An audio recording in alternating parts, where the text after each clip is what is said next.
Video చూసేసిన తర్వాత ఒక్కటే అనిపించేస్తుందండి, ఆ టైంలో మిస్టర్ యమధర్మరాజు గారేమో లీవ్ లో ఉన్నట్టున్నారండి. అందుకే అంటారండి కక్కొచ్చినా సావొచ్చినా ఆగదని. సంజనక్క, అది కక్కొచ్చినా కళ్యాణం వచ్చినా ఆగదని అంటారు. నువ్వేందక్క ఇలా తయారవుతున్నావు? నువ్వు నాకు తెలదనుకున్నావేంటి? ఎప్పుడు పాతవే చెప్పేస్తే కొత్తవి ఎవరు పుట్టిస్తారా? ఈ మధ్య నేను బాగా డిస్టర్బెన్స్ ఆఫ్ ఇండియా అయిపోతున్నాడండి. అసలు ఎవడెందుకు లీవ్ లో ఉన్నాడు, ఇప్పుడు ఏంటి జరిగిందో ఒకసారి మీరే చూడండి.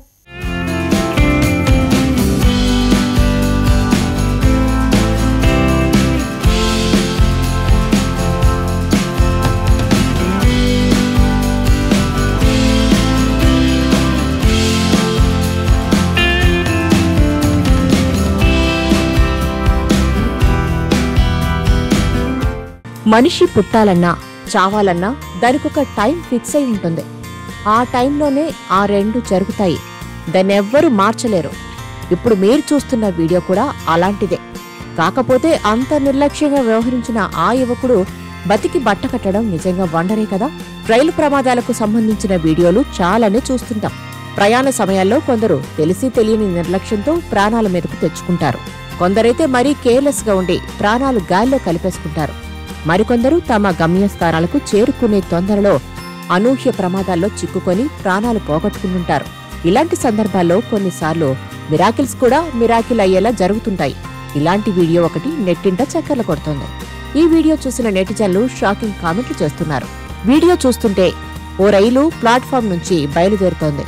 ఇంతలో ఓ వ్యక్తి చేతిలో గిటార్ పట్టుకుని పరిగెత్తుకుంటూ అక్కడికి వచ్చాడు.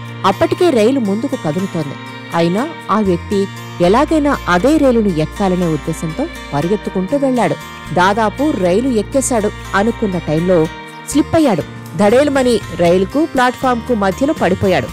ఇది చూసిన వారంతా ఒక్కసారిగా షాక్ అయ్యారు. అతడి ప్రాణాలు పోయే ఉంటాయని అందరూ అనుకున్నారు.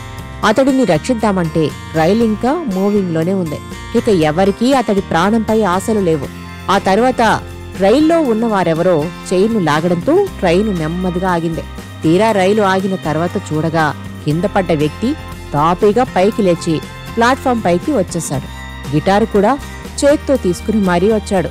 ఇదంతా ఒక ఎత్తైతే అతను పడిపోయిన సమయంలో ఫోన్ కెమెరా ఆన్ చేసి ఉంది. పడిపోయిన తర్వాత కూడా ఆ వ్యక్తి ఫోన్ వీడియో మాత్రం రన్ అవుతూనే ఉంది. కింద పడిన తర్వాత కూడా మొత్తం రికార్డయింది. ఈ ఘటనలో అతను స్వల్ప గాయాలతో బయటపడడంతో అందరూ ఊపిరి పీల్చుకున్నారు.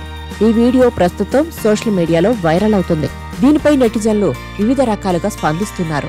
కెమెరామ్యాన్ కు ఎప్పటికీ చావు ఉండదు అంటూ కొందరు, ఆ రోజు యమరాజ్ లీవ్ లో ఉన్నాడంటూ ఇంకొందరు, ఫన్నీ ఈమోజీలతో ఇంకొందరు కామెంట్లు చేస్తున్నారు. ఆయువు ఉంది కాబట్టి అంత జరిగినా బ్రతికాడు. ఆయువు లేకపోతే అంతకంటే చిన్న ప్రమాదాల్లో కూడా ప్రాణాలు కోల్పోయేవారుంటారు.